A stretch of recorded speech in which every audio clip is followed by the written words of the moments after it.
안녕하십니까, 부텐토TV입니다. 오늘은 확인 설명서의 내용 중 지난주에 이어서 개업공인중개사의 기본사항에 대한 1항 대상 물건의 표시에 대해서 함께 기재해 보도록 하겠습니다. 보시는 화면에 토지 소재지에서 제가 지번 주소를 입력을 했고요. 토지 대장이나 임야 대장에 있는 대장에 나와 있는 주소를 기재를 하십니다. 그리고 건축물에 대한 동이나 호가 있는 경우 동이나 호에 대한 내역도 함께 기재를 하셔야 되고요. 필지가 한 필지가 아니고 여러 필지가 있을 경우가 있습니다. 여러 필지가 있을 경우에는 해당되는 여러 필지를 다 기재를 해 주셔야 됩니다. 혹시 칸이 부족하면 별지 첨부라고 해서 따로 작성하셔서 간인해서 첨부를 하시면 됩니다. 토지에 대한 면적을 기재했는데요. 현재 저희가 보시는 물건은 집합건물, 아파트죠. 공동주택이 앉아있다 보니까 공동주택이 앉아있는 전체의 대지 면적을 기재를 했습니다. 혹시 중개대상물이 단독 건물이게 되면 단독 건물에 앉아있는 토지의 전체 면적을 똑같이 기재를 해주시면 됩니다. 면적을 기재하실 때 필지가 한 개 필지가 아니고 여러 필지일 경우에는 여기 기재하실 때 합산 면적을 기재해 주시고 따로 별지 첨부라고 해서 별지에다가 각 필지별로 면적을 기재해서 첨부해 주시면 되고요. 해당 거래하는 토지가 환지 예정지인 경우에는 환지 예정지 조서라는 게 있습니다. 도시계획과에 가시게 되면 환지 예정지 조서라는 걸 받을 수 있는데요. 그걸 발급받아서 확인해서 거기에 나와 있는 면적을 기재하셔야 되고, 혹시 중개대상물이 채비지일 경우에는 채비지 정명원을 발급받으셔서 거기에 나와 있는 면적을 기재하셔야 됩니다. 여기 나와 있는 면적이 대장하고 등기부하고 틀릴 경우가 있습니다. 그러면 여기 나와 있는 면적은 대장 기준의 면적을 기재하시는 것이지 등기의 면적을 기재하는 것은 아닙니다. 지목을 기재하실 때에는 두 가지가 있습니다. 공부에 나와 있는 지목을 쓰는 칸과 실제 이용 현장 조사를 통해서 확인한 지목을 쓰는 칸입니다.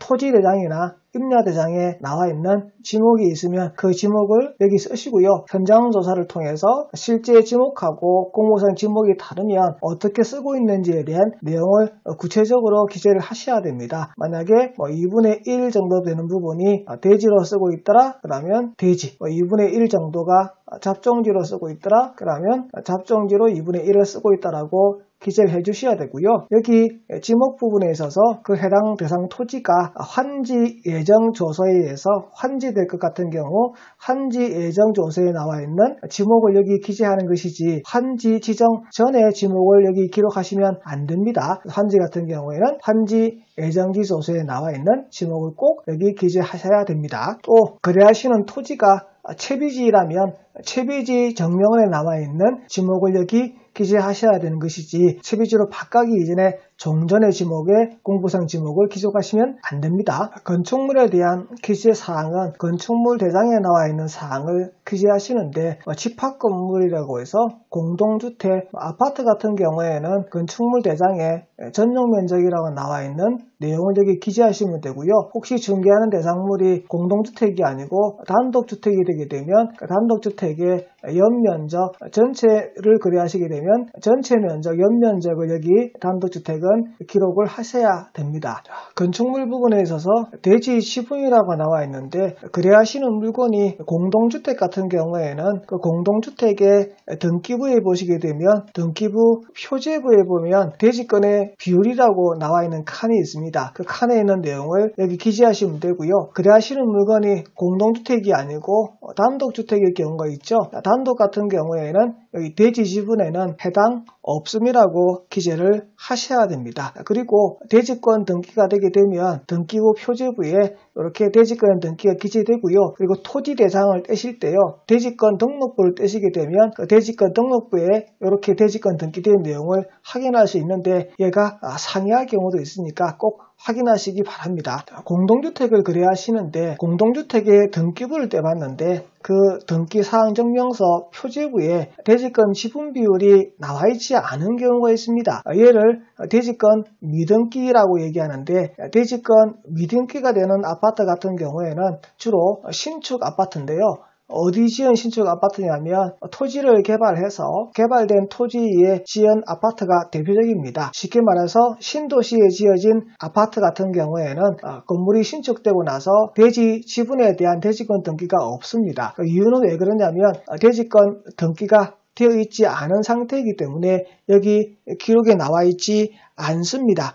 그러면 이 해당 칸에다가 지적 정리가 완료되지 않아서 대지 지분은 미기재한다라고 기록하시고요. 이 아파트를 분양하실 때 그 분양 면적에당 대지 지분의 면적이 얼마인지 홍보한 내용이 있을 것입니다. 그것을 기준으로 설명을 하시고요.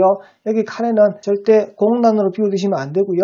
지적 정리가 완료되지 않아서 대지 지분은 미기재한다라고 꼭 기재하셔야 됩니다. 건축물의 준공연도입니다. 건축물의 준공연도는 건축물 대장에 나와 있는 준공연도를 기재하셔야 되는데요. 거래하시는 건축물이 일반 단독 건물 같은 경우에는 건축물 대장 두 번째 페이지에 보시면 준공연도가 기록이 되어 있고요. 거래하시는 물건이 집합건물 같은 경우에는 집합건물 표제부에 보시게 되면 준공연도가 있습니다.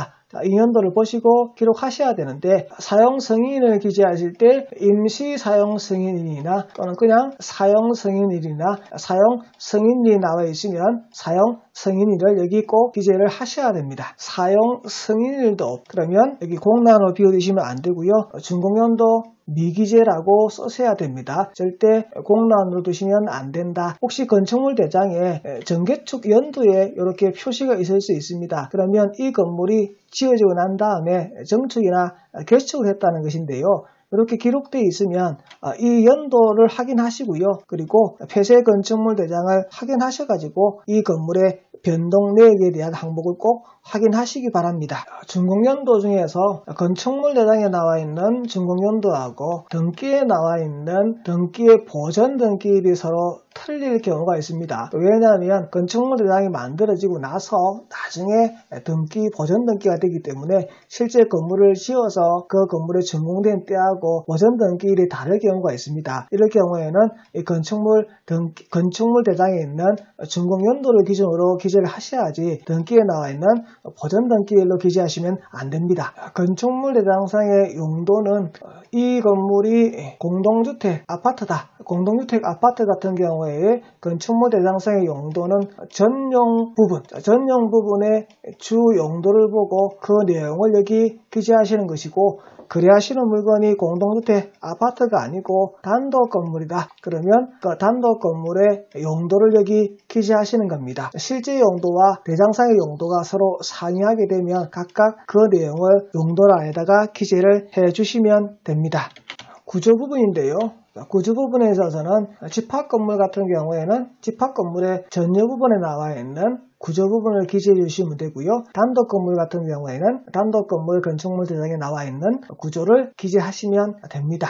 건축물의 방향입니다. 방향은 기준을 뭘로 잡느냐가 중요합니다. 집합건물 공동주택 같은 경우에는 거실이나 발코니를 기준으로 했다라고 해당 기준란에다 꼭 기재하시고 그 기준으로 남량이다라고 보시면 되고요. 건물이 단독주택이라든지 일반 건물 같은 경우에는 주로 대문, 출입문을 기준으로 방향이 어느 방향이다. 동서, 남북의 사방향 중에서 구체적인 방향을 꼭 기재해 주시면 되고요. 그리고 동서남북 중에서 남동향, 남서향이라고 구체적으로 기재를 해 주셔야 됩니다. 내진 설계 적용 여부, 건축물 대장에 확인하십니다. 일반 건축물 대장 또는 집합 건축물 대장 표제부에 보시고 내진 설계 적용 여부를 보고 해당 나안을 기재하시고요. 그리고 내진 능력도 건축물 대장에 기록되어 있는 내용을 보고 해당 내용의 사항을 기록하시면 됩니다. 내진 능력과 관련해서는 건축물의 구조 기준에 관한 규칙의 별표 13을 보시게 되면 내진 능력에 대해서 가속도하고 능력 등급이 따로 나와 있습니다. 여기 해당되는 칸에 해당되는 것을 기록하시는 것인데요. 건축물 대장에 여기에 해당되는 0.151이라고 기재되어 있으면 여기 7등급에 여기 포함되는 수치죠. 그래서 산정표가 있고요. 건축물 대장상 그 건축물의 내진 능력이 표시되어 있는 사항을 보고 어디 해당되는지 구체적인 수치를 기록하시면 됩니다. 대상 물건의 표시 마지막 부분입니다. 자, 건축물 대장상 위반 건축물의 여부인데요. 여기 해당 사항은 건축물 대장에 위반 건축물로 표시가 되어 있느냐, 표시가 되어 있지 않느냐를 보고 해당 칸을 기재하십니다.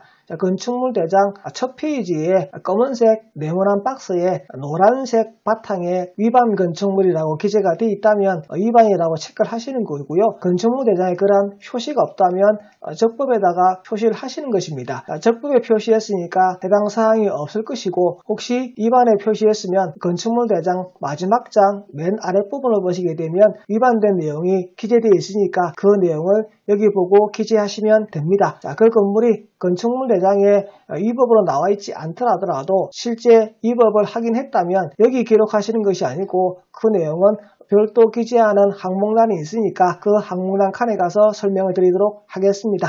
건축물 대장 등초본의 발급 및 열람에서요, 중개를 하시게 되면서 건축물 현황 도중에서 평면도가 필요할 경우가 있습니다. 어떤 경우냐면 소규모 건축물로서요, 쉽게 말해서 한 동짜리인데요, 1호실, 2호실 하나의 통로에 서로 마주보고 있는 두 개 호실이 있고요. 이 두 개 호실의 면적이 동일합니다. 근데 앞에 붙어있는 호실 표시하고 실제 건축물 대장에 나와 있는 호실이 동일한지 안 한지는 건축물 대장을 확인하지 않고는 알 수가 없는데, 이때 건축물 대장을 확인할 때 필요한 게 바로 평면도입니다. 자, 평면도를 보고 우리가 확인을 하는데, 평면도를 떼어보려 그러면 자격이 있어야 됩니다. 여기 나와 있는 사람에 해당되는 자격이 있는데, 개업공인중개사 같은 경우에는 여기 중에서 해당 사항이 여기 사망의 4호에 해당될 수 있습니다. 자, 건축물 소유자의 필요에 의해서 건축물의 감정평가, 설계, 시공 또는 중개 등에 의뢰한 정빙 서류가 있는 경우라고 해서요, 중개 등에 대한 의뢰 정빙 서류가 바로 일반 중개계약서 또는 전속 중개계약서가 있으면 해당 시군구청에서 이 내용의 문서를 제시하시고 여러분들이 평면도를 떼볼 수 있습니다. 그러면 중개하실 때 앞이 호실과 바로 맞은편 호실이 서로 호실이 틀린 것을 표시에 나와 있는, 즉 외벽에 붙어 있는 호실만 보고 거래하셨다가 나중에 손해배상 청구를 당하는 그런 황당한 사태가 발생하지 않겠죠. 그래서 꼭 평면도를 떼보고 확인을 하셔야 됩니다. 지금까지 부텐토와 함께 중개대상물 확인설명서 1. 주거용 부동산에 대한 개업공인중개사 기본 확인사항 내용 중에서 1항 대상물건의 표시, 토지 건축물에 대해서 함께 알아보셨습니다. 구독과 좋아요 부탁드립니다. 감사합니다.